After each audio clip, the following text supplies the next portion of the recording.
እግዚአብሔር ሰውን በአምሳሉ ፈጠረው፣ ብዙ ተባዙ ምድርንም ሙሏት ብሎ ባረከው። ሆኖም ግን ሰው በደል ስላበዛ እግዚአብሔር ለእስራኤል ሕዝብ ሕግጋትን ሰጠ። አምላክን ከምንም በላይ ሰውንም እንደራስ መውደድ ሕግ እንዲሆን አዘዘ። ኃያላን አገራት በሰላም ይኖሩ ዘንድ ሕገ መንግሥትን አረቀቁ። ኪነ ጥበቦቻችንና ስነ ጽሑፎቻችን አብሮ የመሆን ፋይዳ አጎሉ።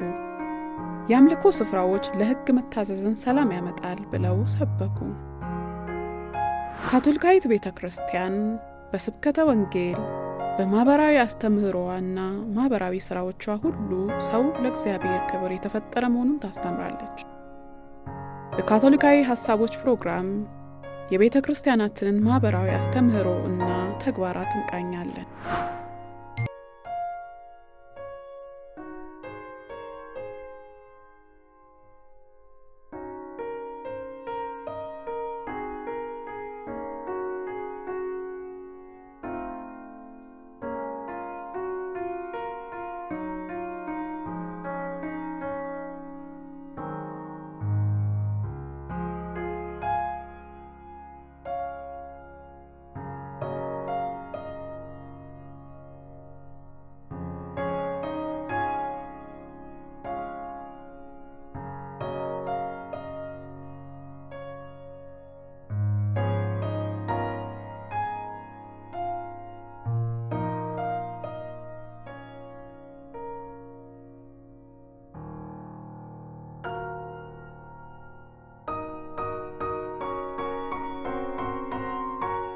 ክቡራን እንግዶቻችን ይህ መድረክ በሰላም ካቶሊክ ቴሌቪዥን እንዲሁም በካቶሊካዊ ሐሳቦች ፕሮግራም የተዘጋጀ ነው።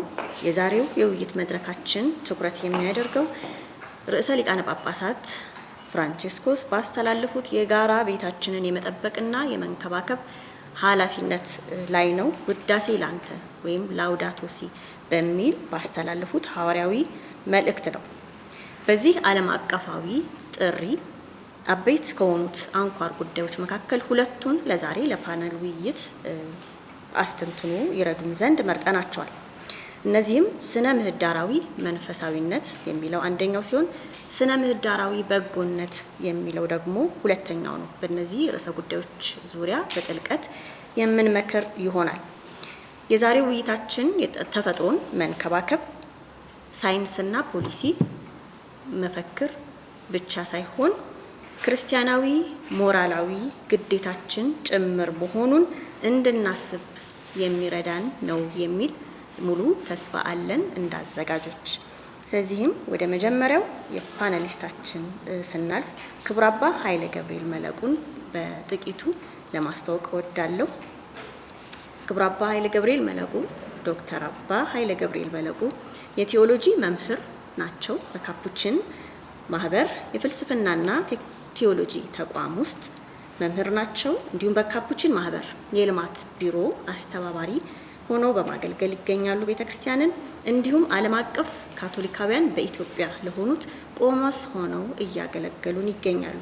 ስለዚህም ክቡር ዶክተር አባ ኃይለ ገብርኤል መለቁ ስለተገኙ እያመሰገንኖት የመጀመሪያውን ርዕስ ስነ ምህዳራዊ መንፈሳዊነትን መላበስ በተሰኘው ዙሪያ ያላቸውን ዕውቀት እንዲያካፍሉን ጋብዛቸዋለሁኝ። ይህ ስነ ምህዳራዊ መንፈሳዊነትን መላበስ የሚለው ሐሳብ እንግዲህ ስነ ምህዳርን ለመጠበቅና ለመንከባከብ ያለን መንፈሳዊ ልምምዶችን እንድናጤን የሚረዳን ነው የሚሆነው። መንፈሳዊ አመለካከታችን ምንድነው የሚለውን ለማስተካከል የሚያግዘን ነው የሚሆነው። ክቡር አባ ኃይለ ገብርኤል ላውዳቶ ሲ ወይም ውዳሴ ላንተ ይሁን የሚለው የፓፓ ፍራንቺስኮስ መንፈሳዊ መልእክቱ ምንድነው፣ ከተፈጥሮ ጋር በተገናኘ መንፈሳዊ መልእክቱ ምንድነው የሚለውን ለማየት እንሞክራለን። እንደምታውቁት ላውዳቶ ሲ የካቶሊክ ቤተክርስቲያን ማህበራዊ አስተምህሮ ነው። በካቶሊካዊት ቤተክርስቲያን ራሱን የቻለ አንድ ማህበራዊ አስተምህሮ የሚባል ዘርፍ አለ። ሶሻል ዶክትሪን ኦፍ ዘ ቸርች የካቶሊክ ቤተክርስቲያን ማህበራዊ አስተምሮ የሚለው ማህበራዊ ጉዳይን ማለትም ሰው ከሰው ጋር ግንኙነት አለው። እኛ ከሌሎች ጋር የምንኖር ሰዎች ነንና ከሌሎች ጋር ስንኖር ያለን ግንኙነት ምን መምሰል አለበት በሚለው ዙሪያ ቤተክርስቲያን የምታስተምረን ራሱን የቻለን አንድ አስተምሮ አለን። ይህ ደግሞ ከጥንት ጀምሮ የነበረ ነው፣ አዲስ አይደለም። አዲስ የሚያደርገው እርግጥ በቅርብ ጊዜ በዘመናዊ መልክ መቅረቡ እንጂ ከሐዋርያት ጊዜ ጀምሮ የነበረ ነው። በሐዋርያት ሥራ ምዕራፍ 4 ከ34 እስከ 37 የምናገኘው ሐዋርያት ማህበራዊ ህይወትን እንዴት ይኖሩ እንደነበር ይገልጻል።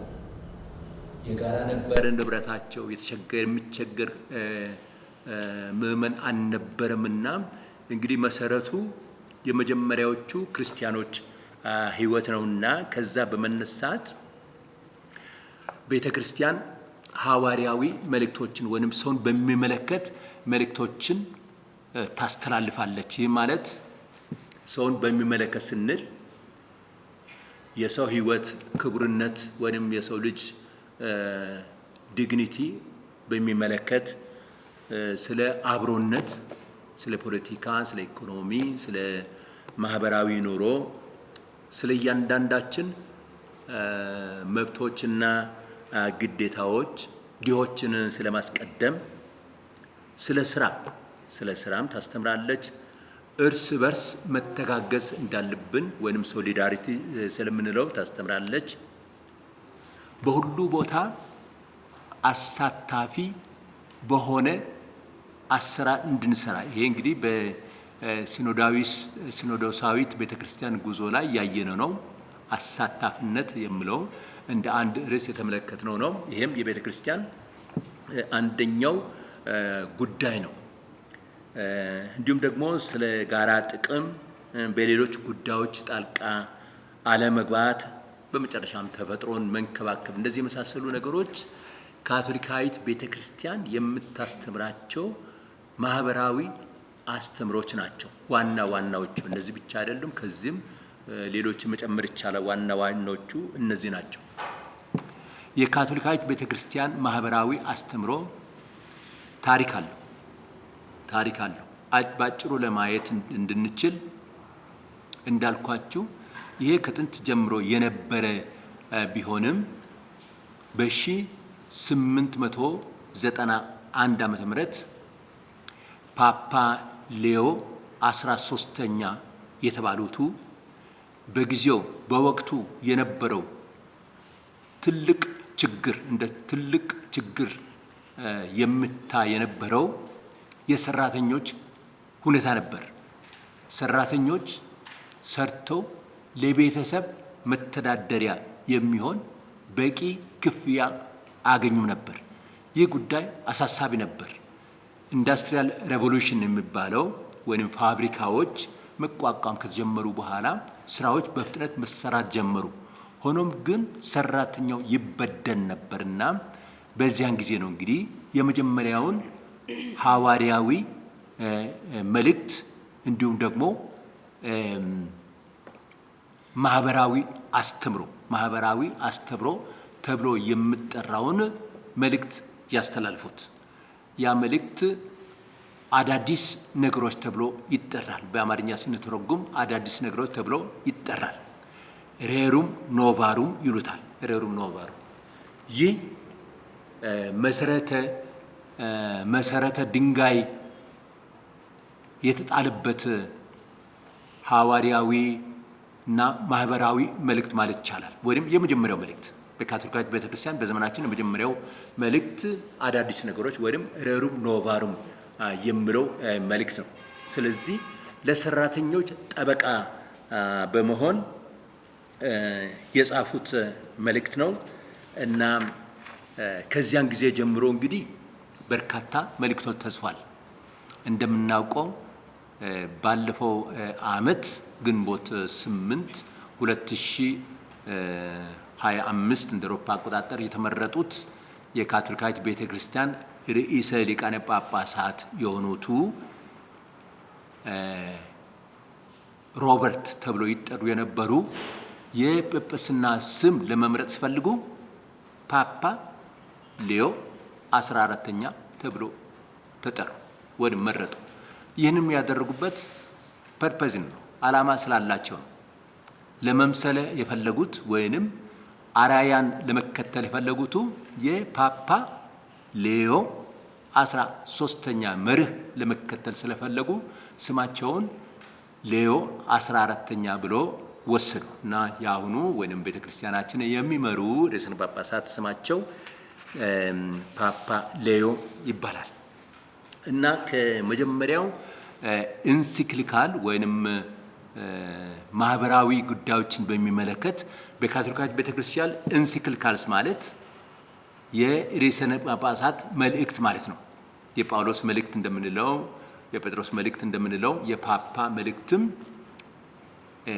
ዶክትራይናል ወይንም አስተምሮ መልእክት የያዘ መልእክት ሲሆን ኢንሲክሊካል ተብሎ ይጠራል ወይንም የፓፓ መልእክት ተብሎ ይጠራል እና እነዚህ መልእክቶች ብዙ ናቸው፣ ብዙ ዘርፍ አላቸው። እንግዲህ አሁን እኛ የምናየው ማህበራዊ ጉዳይን በሚመለከት ነው።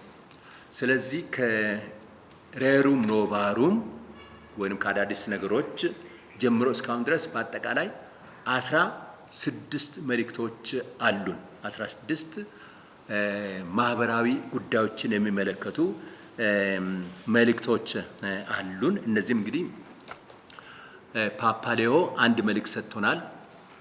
ከሳቸው በኋላ ፓፓ ፒዮስ የሚባሉት ደግሞ እንደዚሁ 2 መልእክት ሰጥቶናል። ሐዋርያዊ ማለት ማህበራዊ መልእክቶች ወይንም ሶሻል ቲቺንግ ማለት ነው። ከሳቸው በኋላ ፓፓ ዮሐንስ የሚባሉት ፓፓ ዮሐንስ 23ኛ 2 መልእክቶች ሰጥቶናል። ከሳቸው ቀጥሎ ፓፓ ጳውሎስ 6ኛ 2 መልእክቶች ሰጥቶናል። ፓፓ ዮሐንስ ጳውሎስ 2ኛ ደግሞ 3 መልእክቶችን ሰጥቶናል። ፓፓ ቤኔዲክት 16ኛ 1 መልእክት ሰጥቶናል። ፓፓ ፍራንቺስኮስ ደግሞ 3 ማህበራዊ አስተምሮችን ሰጥቷል። ላውዳቶ ሲ ፍራቴሊ ቱቲ እና ላውዳቴ ዴኡም የሚባል ላውዳቴ ዴኡም እንግዲህ የመጨረሻው የዘመናችን ወን ማለትም እስካሁን ድረስ ካገኛናቸው መልእክቶች የመጨረሻው ላውዳቴ ዴኡም ጌታ ሆይ ተመስገን የሚለው መልእክት ነው። ይህንን ያህል መግቢያ ካልን ወደ ላውዳቶ ሲ እንሂድ። ላውዳቶ ሲ ምንድን ነው? ላውዳቶ ሲ የቅዱስ ፍራንቺስኮስ ዘአሲዚ የውዳሴ መዝሙር ስለ ፍጥረታት የገጠመው መዝሙር ላውዳቶ ሲ ተብሎ ይጠራል። መጠሪያ ስሙ ላውዳቶ ሲ የሚለው ቃል የተወሰደው ቅዱስ ፍራንቺስኮስ ተፈጥሮን በሚመለከት ተፈጥሮን በማድነቅ ተፈጥሮን በመወደስ ያቀረበው መዝሙር ይህ መዝሙር 1223 ዓመተ ምህረት ቅዱስ ፍራንቺስኮስ ከመሞቱ በፊት የቀረበ መዝሙር ነውና የዚህን መዝሙር ርዕስ በመውሰድ ፓፓ ፍራንቺስኮስ ላውዳቶ ሲ የሚለውን መልእክት የዛሬ 11 ዓመት በፊት ግንቦት 24 2015 እንደ አውሮፓ አቆጣጠር ሰጡ። ግንቦት 24 2015 እንደ አውሮፓ አቆጣጠር ይህንን መጽሐፍ ሰጡን እና ፓፓ ፍራንቺስኮስ የሚገርመው ነገር እኔ ፍራንቺስካዊ ስለሆንኩ አይደለም፣ የጻፏቸው መልእክቶች ሁሉ የመጽሐፍቱ ርዕሶች የሁሉም ከቅዱስ ፍራንቺስኮስ ጽሑፎች የተወሰዱ ናቸው። ላውዳቶ ሲ እንዳልኳችሁ የቅዱስ ፍራንቺስኮስ የውዳሴ የተፈጥሮን በሚመለከት የቀረበ ውዳሴ ነው ብያለሁ። ሌላው ፍራቴሊ ቱቲ ሁላችን ወንድማማቾች ናቸው የሚለውም ከቅዱስ ፍራንቺስኮስ አድሞኒሽን ወይም ተግሳስ የሚባል ጽሑፍ አለ፣ ከዛ የተወሰደ ነው። ሌላው ላውዳቴ ዴኡም የሚለውም ከቅዱስ ፍራንቺስኮስ እግዚአብሔርን አመስግኑ፣ እግዚአብሔርን አወድሱ የሚለው ከዛ የተወሰደ ነውና ሶስቱንም መልእክቶች እንግዲህ ከቅዱስ ፍራንቺስኮስ ጽሑፎች የተወሰዱ ናቸው። እና ዘንድሮ ደግሞ ለኛ ለፍራንቺስካውያን ትልቅ ዓመት ነው። እንደምታውቁት ዘንድሮ 2026 ዓመተ ምህረት ቅዱስ ፍራንቺስኮስ የሞተበት ወደ ሰማይ ቤት ይሻገረበት 800ኛ ዓመት በመላው ዓለም በማክበር ላይ ስለምንገኝ ለኛ ልዩ ዓመት ነው። ላውዳቶ ሲ ብዙ ስራዎች ተሰርቷል። ድንቅ ስራ ነው። ከሱ የተሻለ ጽሑፍ የለም። ስለ ተፈጥሮ በዓለማችን ብዙ ሰዎች ጽፏል። ብዙ ሊቃውንት፣ ብዙ ጸሐፊዎች ስለ ተፈጥሮ ጽፏል። ነገር ግን እንደ ላውዳቶ ሲ ስለ ዓለም ሁኔታ የሚገልጥና በሁሉ ዘንድ ተቀባይነት ያገኘ ጽሑፍ የለም። በአሁኑ ጊዜ በዓለም ዙሪያ እንደ መጣቀሻ መጽሐፍ ሆኖ የሚያገለግለው ላውዳቶ ሲ ጽሑፍ ነው። ትልቅ ቦታ የሚሰጠው ነው። ስለዚህ ጉዳይ ብዙ መልእክቶች ተጽፈዋል። ወንድማችን ተስፋዬንን አመሰግናለሁ። እችን ጽሑፍ 10ቱ አረንጓዴ ትእዛዛት በላውዳቶ ሲ ተመርኩዞ የተሰራ ጽሑፍ ነው። በሀገራችን የዚህ አይነት መልእክት በማግኘታችን ደስ ብሎናል። በሌሎች ሀገሮች ብዙ ተሰርቷል። በሀገራችን እንደዚህ መጀመሩ ትልቅ ነገር ነው። ስለዚህ በርካታ መጽሐፍት ተጽፏል። አንደኛው ይሄኛው የምናየው ነው።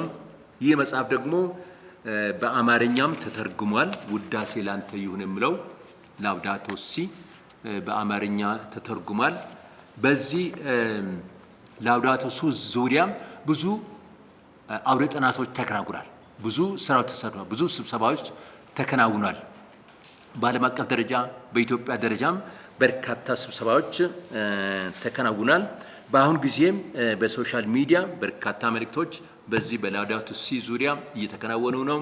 እንደምታውቁት የኛ ጠቅላይ ሚኒስትር ዶክተር አብይ ወደ ቫቲካን በሄዱ ጊዜ ፓፓ ፍራንቺስኮስ ለሳቸው ከሰጧቸው መጽሐፍት መካከል አንደኛው ላውዳቶ ሲ ነው። ከዛ በኋላም በርካታ እንቅስቃሴው ተፈጥሯል። ላውዳቶ ሲ እንቅስቃሴ የሚባላል። ላውዳቶ ሲ ሙቭመንት የሚባል እንደዚሁ ተፈጥሯል። በየዓመቱ የላውዳቶ ሲ ሳምንት ይታወሳል። ነሐሴ 26 ዓለም አቀፍ የተፈጥሮ እንክብካቤ ጸሎት ቀን ይከበራል እና ታዲያ በዚህ ዙሪያ በርካታ ስራዎች እየተሰሩ ነው። አሁን ደግሞ እዚህ መሰብሰባችን እዚህ መገኘታችንም አንዱ መልእክት ነው። ላውዳቶ ሲ አስፈላጊ እንደሆነና የላውዳቶ ሲ መንፈሳዊነት ምንድን ነው፣ የላውዳቶ ሲ መንፈሳዊ መልእክት ምንድን ነው የሚለውን ለማወቅና እኛ ክርስቲያኖች ነን፣ የላውዳቶ ሲ መንፈሳዊነትን መኖር ይኖርብናል። ስለዚህ የላውዳቶ ሲ መንፈሳዊነት ምንድን ነው የሚለውንም እንደዚሁ ለማየት ምቹ አጋጣሚ ነው።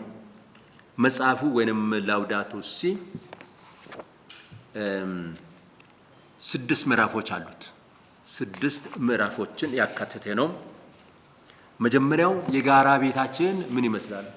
የጋራ ቤታችን ትጣራለች፣ ምን ትመስላለች የሚለው የመጀመሪያ ምዕራፍ ነው። ተፈጥሮ ወንጌል ስለመሆኑ፣ ተፈጥሮ ወንጌል ማለት ይቻላል። እንዲሁም ደግሞ ለአካባቢ ቀውስ አሁን ያለንበት አዲስ አበባ አሁን ንጹህ ናት። ነገር ግን አንዳንድ ቦታ ደግሞ ስናይ በዓለማችን የቆሻሻ ክምር በጣም ብዙ ነው። ለዚህ ተጠያቂ ማን ነው?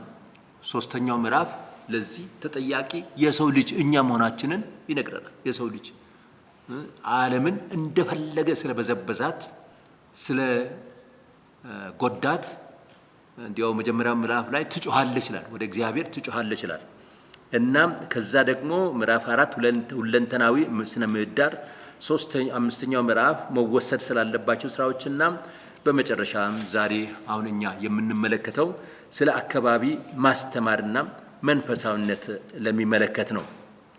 ይህ የመጨረሻው ምዕራፍ በተለይም መንፈሳዊነትን በሚመለከት ማጠቃለያ ሐሳብ ነው፣ መዝጊያ ሐሳብ፣ መደምደሚያ ነው። መደምደሚያ እንደምታውቁት ሁልጊዜ ዋና መልእክት የያዘ ነው፣ ጭብጥ ሐሳቦችን የያዘ ነው። ምን ማድረግ እንዳለብን የሚያሳስበን ነውና ለስራ የሚጋብዘን ነው።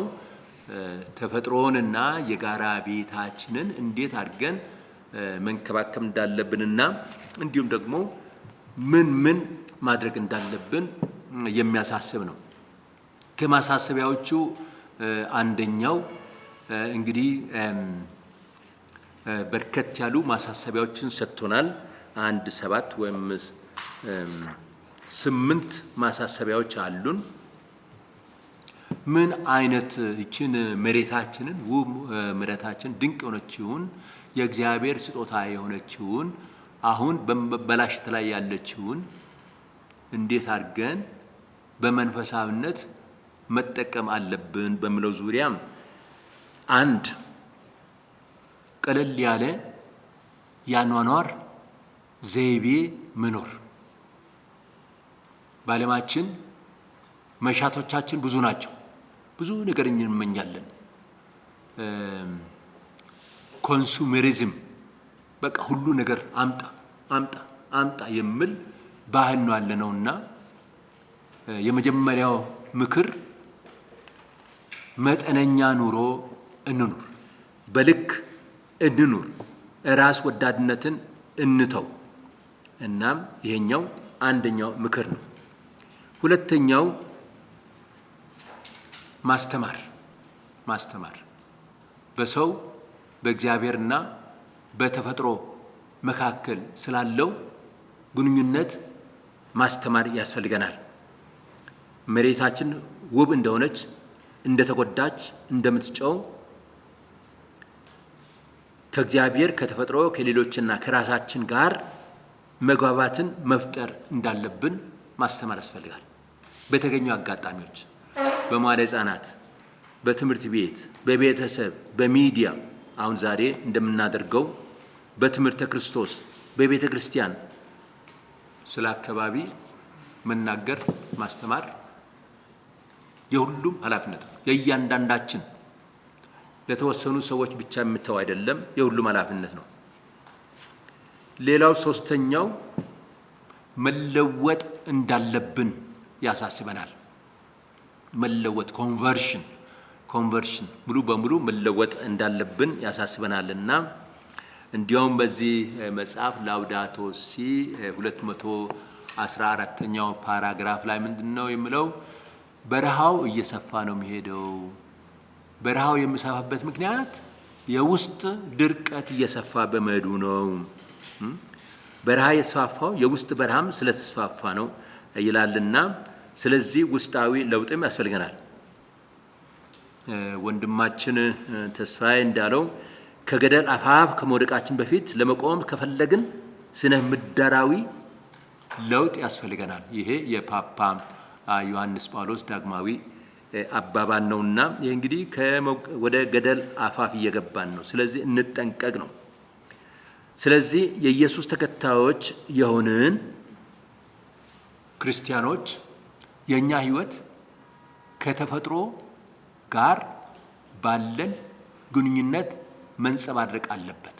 ከተፈጥሮ ጋር ጥሩ ግንኙነት ሊኖረን ይገባል። ተፈጥሮን መንከባከብ፣ መውደድ፣ መጠበቅ ያስፈልገናል።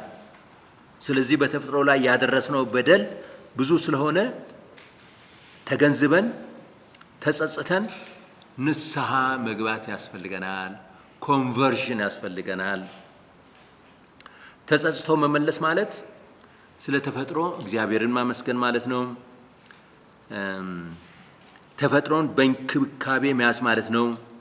እያንዳንዱ ፍጥረት ስለ እግዚአብሔር የምናገረው ነገር ስላለ ይህንን ተፈጥሮን ማክበርና መንከባከብ አለብን።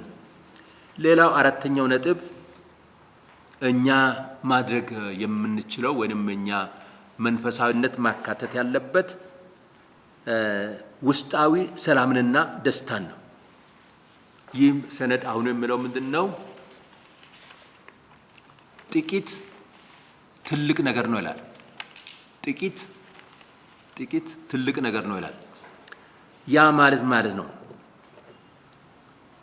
በመጠን እንኑር የሚለውን ነው አሁንም የሚያንጸባርቀው። በመጠን እንኑር። አንድ ሰው በውስጡ ሰላም ከሌለ የተረጋጋ ህይወት መኖር አይችልም። ውስጣዊ ሰላም ከአካባቢ እንክብካቤ ጋር የተቆራኘ ነው። ኢየሱስ ስለ አካባቢ ስለ ተፈጥሮ እንድናደንቅ አሳስቦናል። ስለ ዝናብ ተናግሯል። ስለ ፀሐይ፣ ስለ አበቦች ተመልከቱ፣ ወፎችም ተመልከቱ፣ እግዚአብሔር መግባቸዋል፣ ውበታቸውም ድንቅ ነው ብሎ ጌታችን ኢየሱስ ክርስቶስ በማቴዎስ ወንጌል ምዕራፍ 6 ቁጥር 26 ላይ እንግዲህ ያሳስበናልና ተፈጥሮን እኛም ማድነቅ አለብን። ጌታችን ኢየሱስ ክርስቶስ ራሱ የፈጠረውን የራሱን ስራ የሚያደንቅ ከሆነ እኛ ተፈጥሮ ማክበር አለብን፣ ማድነቅ አለብን። ሌላው ምስጢራዊ ምልክትና ተፈጥሮን ስለማክበር እኛ በካቶሊካዊት ቤተክርስቲያን ተፈጥሮን ለምስጢራት እንጠቀማለን። እግዚአብሔር የሰራቸውን ነገሮች ለምስጢራት እንጠቀማለን። ለምሳሌ ያህል ለጥምቀት፣ ለቅባ ቅዱስ፣ ለሜሮን፣ ለክህነት የምንጠቀማቸው እቃዎች እግዚአብሔር ከሰጡን ፍጥረታት የተገኙ ናቸው።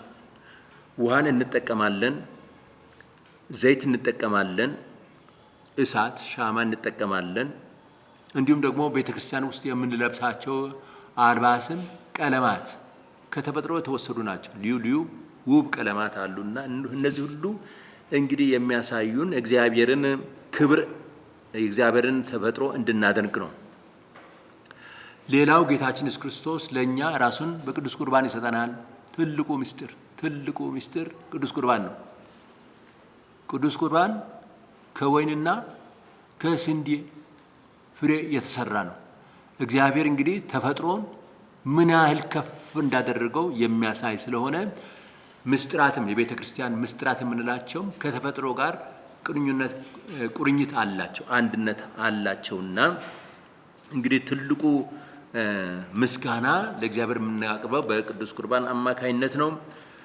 ያ ማለት ምንድነው? በአንድ ትንሽ መንበረ ታቦት ጌታችን ኢየሱስ ክርስቶስ በመስዋዕት ቅዳሴ ሲሰዋ በመላው ዓለም ይሰዋል። ስለዚህ በትንሿ ቤተክርስቲያን የሚቀደሰው ቅዳሴ በመላው ዓለም የሚከናወን ድንቅ ስራ ነውና ይህንን የሰራው ደግሞ ከዳቦና ከወይን ነው። ሌላው ደግሞ ቅድስት ሥላሴ ከተፈጥሮ ጋር የተገናኘ ነው። ቅድስት ሥላሴ አብ፣ ወልድ፣ መንፈስ ቅዱስ ተፈጥሮ እግዚአብሔርን ይገልጻል። አንዳንድ ጊዜ ተፈጥሮ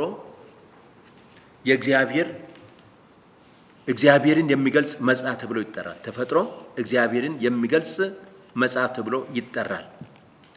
ዓለምን የፈጠረው ቅድስት ሥላሴ ነው። ስለ ድንቅ ተፈጥሮ ስናሰላስል ቅድስት ሥላሴን እናሰላስላለን፣ ቅድስት ሥላሴን እናመሰግናለን። እያንዳንዱ ፍጥረት የቅድስት ሥላሴ ቅርጽ አለው። ቅድስት ሥላሴ አንድ ነው። እንዲሁም ሰው ከእግዚአብሔር ከሰውና ከፍጥረት ጋር ህብረት መፍጠር ይገባዋል። በመጨረሻም እመቤታችን ቅድስት ድንግል ማርያም ከፍጥረት ጋር ግንኙነት አላት። እርሷ ጌታችን ኢየሱስ ክርስቶስን የተንከባከበችው ቅድስት ድንግል ማርያም ይህንን የተጎዳውን ዓለም እንድትጠግን እንድትንከባከብ እንጠይቃታለን። ልጇ በመስቀል ላይ ሆኖ ጎኑ በጦር ሲወጋ እንደቆሰለች ሁሉ ዛሬ ተፈጥሮ በዚህ መልክ ተጎድቶ ስታይ እመቤታችን ቅድስት ድንግል ማርያም በጣም ታዝናለች። ስለዚህ እመቤታችን በሰማይ ያለች እመቤታችን ቅድስት ድንግል ማርያም የፍጥረት ሁሉ ንግሥት ናት። የፍጥረት ሁሉ እናት ናት።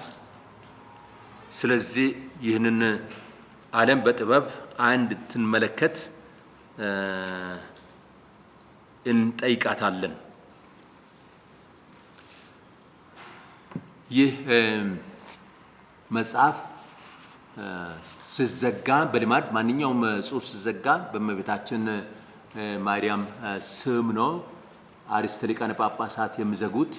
ነገር ግን ይህንን መልእክት ሲጽፉ ሁለት ጸሎቶችን በመግጠም ነው። ሁለት ጸሎቶችን በመጸለይ ነው። አንደኛው ለዓለም ሁሉ የሚሆን ጸሎት አዘጋጅቷል። እነዚህ ጸሎቶች እነዚህ አሁን ቅድም የጸለዩት ጸሎትና ሌላው እዚህ ላይ ያለው ጸሎት የዚህ የውዳሴ ላንተ ይሁን ወለአሐዱ ሲእ ሐሳቦችን ያጠቃልላል። ጸሎቶቹ የውዳሴ ላንተ ይሁን ሐሳቦችን የያዙ ጭማቂ ሐሳቦች ናቸው ለማለት ይቻላልና እንግዲህ በሁለት ጸሎት ነው የደመደሙት። አንደኛው ለመላው ዓለም የሚሆን ጸሎት፣ ሁለተኛው ደግሞ ለክርስቲያኖች የሚሆን ጸሎት ነው እና ከዚህ በመነሳት ምን ማድረግ ይቻላል? አንደኛ ስለ ተፈጥሮ በሚመለከት ስለ ተፈጥሮ ምህዳር በሚመለከት ወይም ስለ ተፈጥሮ መንፈሳን በሚመለከት ፖሊሲዎች ሊኖሩን ይገባል። የካቶሊካዊት ቤተክርስቲያን ፖሊሲዎች ሊዋቀሩ ይገባል። ፖሊሲ ብቻ አይበቃም። ፖሊሲዎች ተግባራዊ መሆናቸውን መከታተል፣ በውሳኔዎች ላይ መሳተፍ ያስፈልገናል። እንዲሁም ደግሞ ተፈጥሮን መንከባከብ፣ ዛፍ ተከላን ማበረታት ያስፈልገናል።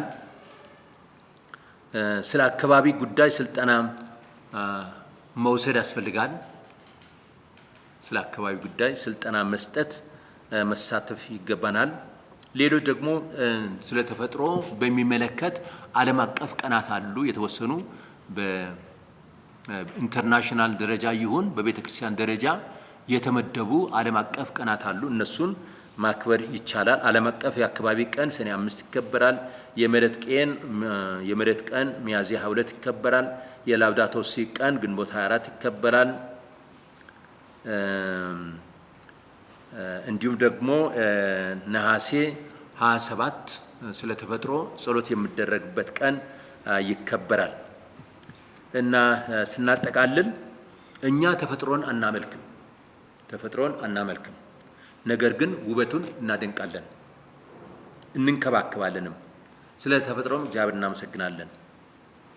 ስለዚህ ሱባኤዎችን ብናዘጋጅ፣ ስልጠናዎችን ብንሰጥ፣ ስለ ተፈጥሮ እግዚአብሔርን በቤተ ክርስቲያን በተወሰኑ ቀናት ብናመሰግን፣ ህዳር 7 ዓለም አቀፍ የድሆች ቀንን ብናከብር፣ ጥር 27 ዓለም አቀፍ የወንድማማችነትና የተማማችነት ቀን ብናከብር፣ ነሐሴ 26 ዓለም አቀፍ የተፈጥሮ እንክብካቤ የጸሎት ቀንን ብናከብር፣ እነዚህን የመሳሰሉ ነገሮች ብንሰራ መልካም ይመስለኛል።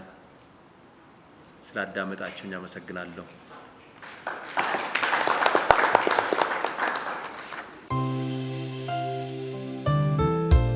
ለክቡር አባ የሚቀርበውን ጥያቄ መጀመሪያ እንቀበል። ፍራንቺስኮስ ህይወት ላይ ፍራንቺስኮስ የሀብታም ልጅ ሆኖ ከሀብታም ቤተሰብ የወጣ ልጅ ሆኖ መጀመሪያ የማህበር ልብስ የለበሰው ምናልባት እስከ ማውቀው ድረስ ጆኒያ ነው። እንደ አሁኑ ጨርቅ ምኑም አይደለም፣ ጆኒያ ነው። ክላራም የሱ ማህበር ተከታይ ሳንቲ ክለር እሷም ጆኒያ ነው መጀመሪያ ልብሳቸውና ከዛ ጀምሮ ማህበራቸውን ትንሽ አንዳንድ ነገሮችን አውቃለሁና እሱ የሀብታም ልጅ ሆኖ የአባቱን ሀብትና ያሉ ነገሮችን ምቾቱን አውቆ እየዘረፈ ለድሆች ያድል ነበረ፣ ለድሆች ይሰጥ ነበረ። ራሱ ተርቦ ለድሆች ይሰጥ ነበረ። ምናልባት ያ እንትንነት በደቡብ አንዳንድ ቤተክርስቲያኖች ሰዳማ ላይ ኮርስ ላይ ያየሁት ነገር አለና አስራት ለመስጠት ቤተክርስቲያን ወይ ምጽዋት ለመስጠት የሌላቸው ሰዎች ቤተክርስቲያን ሲመጡ ነፍሳቸውን ማር ዲያቆን ወልደ ኢየሱስ ነው ያስተማራቸው። ያየሁት በአይኔ ያየሁት ነገር ገንዘብ ካጡ ሆነ ፍራፍሬ፣ ቅጠል፣ ቃሪያም ይሁን ሙዝም ይሁን ቅቤም ይሁን ብቻ ቤት ያለው ነገር ይዞ ማንም ሰው ቤተክርስቲያን ባዶ አይመጡ ነበር። ፍራንቺስኮስም ወደ ድሆቹ ጋር ሲሄድ ባዶ እጁን አይሄድም፣ ለራሱ እየተጎዳና እነዚህ አይነት ነገሮች አባ በአሁኑ ሰዓት እንዲያው በእናንተ ማህበር ኤሪያ ይታያሉ ወይ? እንዴት ነው ነገሮች? ምናልባት እዚህ አንጻር ላይ በዓለማችን የሀብት ክፍፍል እኩል ያለ መሆን ተፈጥሮም እንዲጎዳ እየተደረገ ነውና ብዙ ጊዜ አንዳንድ ነገሮች ትንሽ ሾክ የሚያደርጉ ነገሮች አሉና እነዚህ ነገሮች ላይ ትንሽ አስተንትነው ቢሰጡን ይላሉ። አባ እግዚአብሔር ይስጥልን። የኔ ትንሽ ጥያቄ ምንድን ነው? በአሁን ጊዜ ትልቅ ኮንትራዲክሽን ወይም ደግሞ የተጻረነ ሁኔታዎች አሉ። እኛ ሳንሆን ዛሬ የተፈጥሮን ሁኔታ የሚጠብቁ ወጣቶች ናቸው። እነሱ አዲሱ ትውልድ በሚገባ እንዲገባውና ወንድሜም እንደገለጸው መጀመሪያ እግዚአብሔር እኛን ከመፍጠሩ በፊት የፍጥረት አባል ነን፣ ሁሉን አመቻችቶ እኛንን ጠባቂ አድርጎ የሰጣን። ግን ሳይንስ የሚባል ነገር አሁን አለ። እንደምታውቁት ሁልጊዜ ሳይንስ ደግሞ በሌላ አቅጣጫ የዓለምን ሁኔታ እያብራራ ነው ያለው። በካቶሊክ ቤተክርስቲያን፣ በካቶሊክ ትምህርት ቤቶች ሁሉ አንዳንድ ይህን አይነት ድክመቶች አሉ። ማለት እግዚአብሔር እኛን የሁሉ ፈጥሮልና እንከባከበው ጠባቂዎች ያደረገን እኛ ነው ስንል የዘመኑ ሳይንስ ደግሞ የለም እኛ በሌላ አንጻር እኛን የምናስተካክለው ከዛ ከእግዚአብሔር ሳይሆን በሌላ አቅጣጫ የመጣ ነው የሚል በየትምህርት ቤቱ የሚሰጥ ትምህርት አለ። ልጆቻችንን በመንፈስም በሁሉ ነገር የሚከፋፍልና በምን አይነት ሁኔታ ነው ዛሬ የፖፕ ፍራንሲስን መልእክት ላውዳቶ ሲ የሚለውን እውነት ምስጋና ለእሱ ስናቀርብ ለጌታ ብለው ሴኞሬ ብለው ነው ሰንት ፍራንሲስ በትክክል ያቀረበው። ያን ነገር በምን አይነት ሁኔታ ነው ያለውን የተከፋፈለ የወጣቶችን መንፈስ አንድ አድርገን ስለ እውነት ይሄ ነው። ሳይንስ በእርግጥ ብዙ ነገር ሰጥቶናል። አሳሳቹን በምን አይነት ሁኔታ ማስረዳት እንችላለን? ተባባሪ ሆኖ ለዚህ መፍትሄ እንዲሰጡ ምን ማድረግ አለብን የሚል ነው። እግዚአብሔር ይስጥልኝ።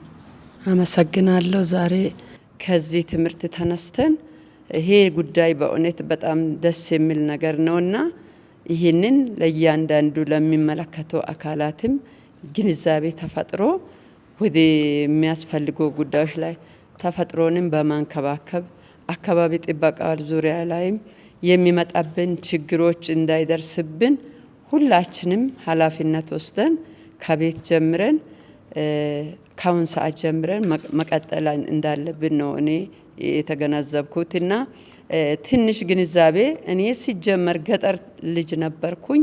ወንዝ ውሃ ሊቀዳ እንስራ ተሸክሜ ሄድ ነበረ። ቁጭ ብዬ ድንጋይ ላይ ውሃ ቀድቼ እግሬን ዘርግቼ እጄን ዘርግቼ ድንጋዮቹን ያለው ወንዙን ያለው ውሃውን ያለው ተፈጥሮን ያለው እደነቅ ነበረ። አቤት የእግዚአብሔር ስራ እያልኩ ማለት ነው።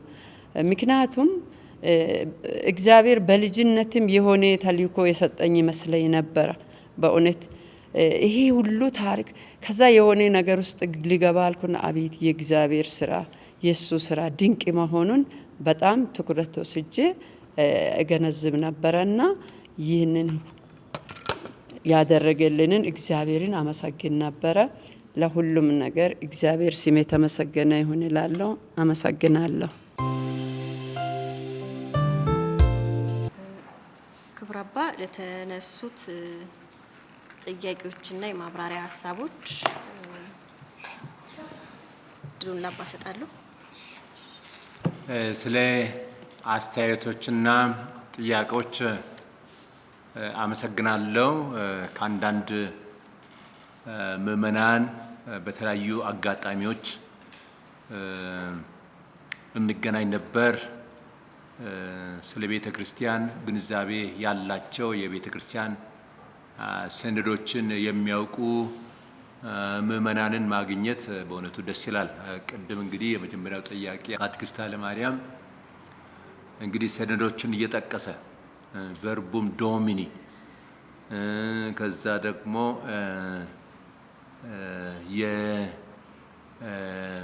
የእምነት ብርሃን እንዲሁም ደግሞ የወንጌል ደስታ እነዚህ እንግዲህ ትላልቅ መልእክቶች ናቸው። ጥሩ መልእክቶች ናቸው።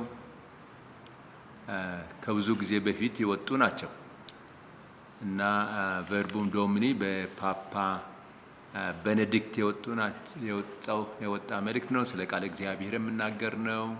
እንዲሁም ደግሞ ሉመን ፊዴ የእምነት ብርሃን የፓፓ ፍራንቺስኮስ የመጀመሪያው መልእክት ነው። ከዛ ቀጥሎ the joy of the gospel የወንጌል ደስታ እሱ የፓፓ ፍራንቺስኮስ ጠቅላላ እቅድ የሥራ እቅዳቸው የሥራ ፕላናቸው ነበርና እነዚህን ሁሉ እያስታወሱ ማሰብ በእውነቱ ትልቅ ነገር ነው። ላውዳቶ ሲም ቢሆን በእውነቱ ትንሽ አይደለም፣ ብዙ ተሰርቷል። ላውዳቶ ሲም ወርክሾፕስ በጣም ለካቴኪስቶች፣ ለወጣቶች፣ ለምእመናን እንዲሁም ደግሞ በተለያዩ ደረጃዎች በሪሊጂየስ ኮንግሪጌሽንስ በተለያዩ ደረጃዎች ስለዚህ ጉዳይ ውይይት ተደርጎ ነበር። ስብሰባዎች፣ አውደ ጥናቶች ተደርጎ ነበርና ይህ በእውነቱ ትልቅ ነገር ነው። ይህ ነገር አንገብጋቢ ነው። አንተ ራስህ ስለ ቅዱስ ፍራንቺስኮስ ጠቅሰሃል እና ቅዱስ ፍራንቺስኮስንም ታውቃለህ። ፍራንኮ ሳልቪ ያው ሌላ ስማቸው ፍራንቸስኮ ማለት ነው ያንተ አባት እና እሳቸውም የተፈጥሮ ወዳድ ስለ ተፈጥሮ ተንከባካቢ አባት እንደነበሩ ታስታውሳለህና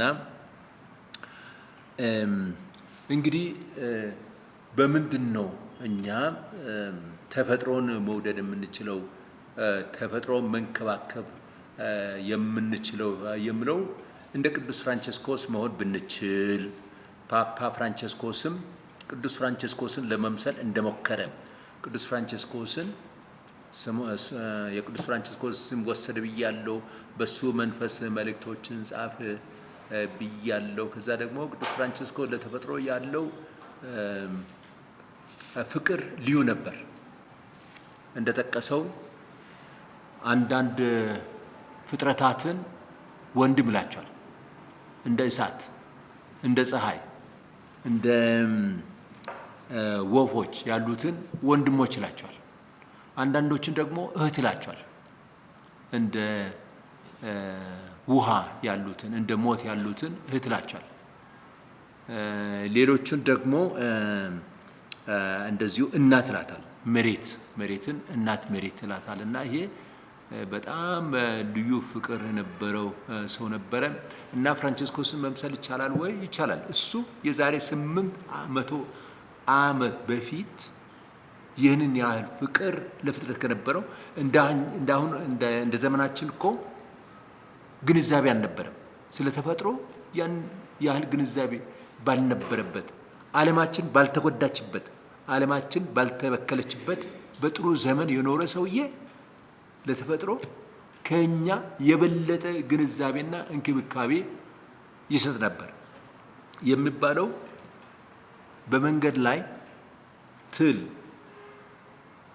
ሲያቋርጥ ቢያገኘው ሰው እንዳይረግጥህና እንዳይገልህ ብለው ከመንገድ አንስቶ ወደ ሳር ይከት ነበር ይባላል። እሱ ብቻም ሳይሆን ስለ ተፈጥሮ የነበረው ግንዛቤ ከፍ ያለ በመሆኑ ምን ይላቸዋል?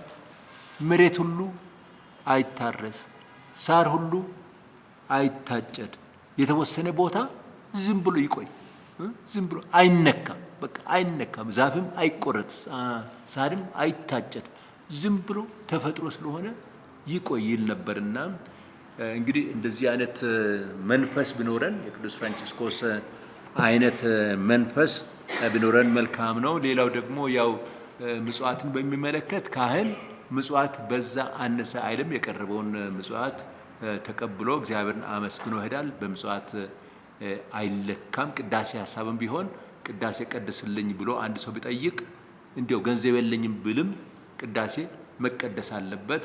ድሮ ጊዜ እርግጥ ነው በገጠር ያሉ ምእመናኖቻችን ለጋሶች ነበሩ። ያላቸውን ሁሉ ለካህናቶች ያመጡ ነበረ።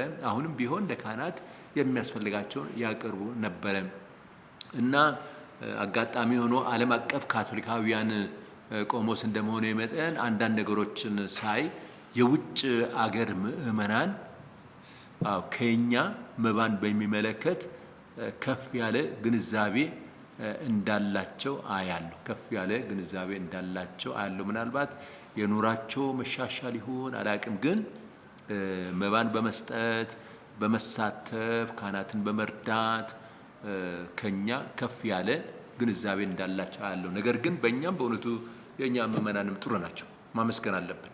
ካህናት ምእመናንን እኛ የምንኖረው በምእመናን ድጋፍ ነው። ዳቦ ሰርቶ የሚያቀርቡልን አሉ፣ ምግብ ሰርቶ የሚያቀርቡልን አሉ፣ ቤታቸው የሚጋብዙን አሉ እና ለካህናት እንክብካቤ የሚያደርጉ የሚደግሙ የሚረዱ ምእመናን በኢትዮጵያ ስላሉ ምንም ኮምፕሌን የለንም። እንዲያውም ማመስገን አለብንና ምእመናኖቻችን በባዶ እጅ አይመጡም፣ የአቅማቸውን ያህል ይደግፋሉና እናመሰግናለን። አዳነችም እንደዚሁ በብዙ ስብሰባዎች ስትሳተፋ ያለው ይሄ ነው። እንግዲህ በእውነቱ ምእመናን ግንዛቤያቸውን ማሳደግ የሚችሉት ለሌሎች መልእክት ማስተላለፍ የሚችሉት በዚህ አይነት መድረክ በመገኘት በመስማት በመጠየቅ ግልጽ ያልሆነውን ግልጽ በማድረግ ሌሎችን መደገፍ ትችላላችሁ፣ መርዳት ትችላላችሁ፣ የተቸገሩትን መድረስ ትችላላችሁ። በጋራ አንድ ላይ በመሆን በግል ብቻ ሳይሆን በጋራ በትብብር ሌሎችን መርዳት ትችላላችሁ። ለዚህም እንግዲህ የሐዋርያት አሰራር መልካም ነበር። ሐዋርያት በጋራ ይሰሩ ነበር። ሁሉም ነገር የጋራ ነበር። ከዚህ የተነሳ የተቸገሩትን ይረዱ ነበር። እኛም እንግዲህ በግል ብቻ ሳይሆን በጋራ የመርዳት ቅድም የጠቀስሽው ምሳሌም ይሄ ጥሩ ምሳሌ ነው። ይሄን እንግዲህ ስለ ኢኮሎጂ ወይንም ስለ ስነ ምህዳር ማስተማር ያለብን ካለው ተጨባጭ ሁኔታ ከተገነዘብነው፣ ካየነው፣ ከሰማነው ልባችን ከነካው ነገር በመነሳት ነው። ወደ ወንዝ ሄደሽ ወንዝ ዳር ተቀምጠሽ ከዛ በኋላ ዛፉን፣ ወንዙን፣ ድንጋዩን፣ ጠጠሩን በማየትና በማድነቅ ምን ያህል ድንቅ ስራ ነው የእግዚአብሔር ስራ፣ ምን አይነት ውብ ነው ብለሽ እንደዚሁ ማሰብሽ ከዚህ ነው የምጀምረው። አዎ ተፈጥሮን ካለንበት ከአካባቢ በመነሳት ተፈጥሮን መንከባከብ፣ ማድነቅ፣ መወደስ፣ ስለ ተፈጥሮ ስጦታ እግዚአብሔርን ማመስገን ይቻላልና እንግዲህ በዚህ መልክ አንቺን በተረዳሽው እንዳልኩሽ ላውዳቶ ሲ ይሄ ሰነድ ድንቅ ስራ ነው ብያለሁ። ቀደም ሲልም ብዬም ነግሬያቸዋለሁ። በጣም ድንቅ ስራ ነው። ካቶሊካዊት ቤተክርስቲያን እንግዲህ ለማህበራዊ አስተምሮ ወደ ኋላ አትልም ብያለሁ። ብዙ ስራዎች እንዳሉ ነግሬያለሁ። ይሄ ኮምፔንዲየም የካቶሊክ ቤተክርስቲያን ማህበራዊ አስተምሮ ነው ብያለሁ። ትልቁ አስተምሮ ደግሞ ያለው እዚህ ውስጥ ነው። የቫቲካን ሁለተኛ ሰነድ የቫቲካን ሁለተኛ 16ኛው ሰነድ ቤተክርስቲያን በዘመናችን የሚለው ጋውዲዩም ኤት ስፔ ማለትም ደስታና ተስፋ ተብሎ የሚጠራው የመጨረሻው ሰነድ ትልቁ ሰነድ ከሰነዶች ሁሉ ከማህበራዊ አስተምሮች ሁሉ ትልቁ በጋውዲዩም ስፔ የሰጠን መልእክት ነው። የቫቲካን ሁለተኛ በቫቲካን ሁለተኛ ውስጥ ሁለት ሰነዶች አሉ ብያለሁ። አንደኛው ዲግኒታቴ ሁማኔ ሂውማን ዲግኒቲ ወይም የሰው ልጅ ክብር የምናገር አንድ ሰነድ አለ። እሱም ትልቅ ሰነድ ነው። ነገር ግን ቤተክርስቲያን በዘመናችን የሚለው ከሁሉ የላቀ የቤተክርስቲያን ሰነድ ነው፣ አስተምሮ ሰነድ ነው። በማህበራዊ ጉዳይ በሚመለከት ቤተክርስቲያን በዘመናችን የሚለው ትልቁ ሰነድ ነው። ግን ሌሎች ሰነዶችም እንዳሉ እናውቃለንና ይህንን እናንተ እንግዲህ በምትረዱት መጠን ለሌሎቹ መናገር ማስተማር። ሌላው ግን እንዳልኳቸው ይሄ ላውዳቶ ሲ ለኛ ጥሩ ማኑዋል ነው፣ ጥሩ መመሪያ ነው፣ ጥሩ ማስተማሪያ መጽሐፍ ነው። በዛ ተመርኩዘን ብዙ ማለት ይቻላል። ላውዳቶ ሲ እንዳልኳቸው እያንዳንዱ ክፍል ራሱን የቻለ አስተምሮ አለው። እያንዳንዱ 6 ምዕራፎች አሉ ብያለሁ። እያንዳንዱ ክፍል ራሱን የቻለ ማስተማሪያ አለው። ሌላው አቶ ሳምሰን ያሉቱ ሳይንስና እንዲሁም ደግሞ የቤተ ክርስቲያን አስተምሮ እንዴት ነው? ኮንትራስት አለው ወይ? ይቃረናል ወይ? ይቃወማል ወይ? አንዱ ሌላውን ይቃወማል ወይ? በፍጹም። በዚህ ላውዳቶ ሲ ላይ ፓፓው ሳይንቲስቶችን አማክሯል። ሳይንቲስቶች ሊቃውንት ተሳትፎበታል። በዚህ ላይ የሃይማኖት መሪዎች ተሳትፎበታል። ብዙ ሰዎች ተሳትፎበታል። ሁሉን ያሳተፈ የሃይማኖት አባቶች ተሳትፏል። ሊቃውንት ተሳትፏል። እና ታዲያ በአሁን ጊዜ በኮፕ 32 ነው እየተባለ የምትጠራው ስለ አካባቢያችን በየጊዜው የሚደረጉ ጥናቶች ስለ አየር ንብረት በሚመለከት በየጊዜው የሚደረጉ ጥናቶችም የሚያስተምሩት ይህንን ነው። ፓፓው የተናገሩትን ነው። ለሱም እንዲያውም እንደ መረጃ አድርገው የሚጠቅሱት መጣቀሻ መጽሐፍ ላውዳቶ ሲ። ስለዚህ ሳይንስና የቤተ ክርስቲያን አስተምሮ አይቃረንም። አንዳንድ ሰዎች ግን እንደው ቤተ ክርስቲያን ሳይንስን እንደምትቃወም ሳይንስ ቤተ ክርስቲያን እንደምትቃወም አድርገው የሚያቀርቡ ሰዎች አሉ እንጂ ቤተ ክርስቲያን እኮ ሳይንቲስቶችን የቤተ ክርስቲያን ካቶሊካውያን የሆኑ ብቻ ሳይሆን አቴይስቶችም አሉ። አቴይስት በዚህ ጽሁፍ የተሳተፉ አቴይስትስ የተሳተፉበት ጽሁፍ ነው። ስለዚህ አማክሯል ብዙ ሰዎችን የእሳቸው ጽሁፎ የራሳቸው ነው። ነገር ግን ፓትሪያርኮችን አማክሯል። የኦርቶዶክስ ፓትሪያርኮችን አማክሯል። የአንግሊካን ኃላፊዎችን አማክሯል። ሳይንቲስቶችን አማክሯል እና ሊቃውንትን ሁሉ አማክረው ነው የጻፉት እና ስለዚህም ነው እንግዲህ በሁሉ ዘንድ ተቀባይነት ሊያገኝ የቻለው በዚህ ምክንያት ነው።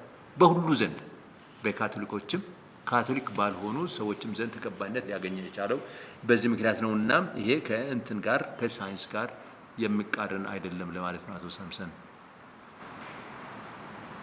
እሺ፣ ክቡር አባ ኃይለ ገብርኤል እግዚአብሔር ይስጥልን ለሰጡን ማብራሪያ በጣም ነው የምናመሰግነው።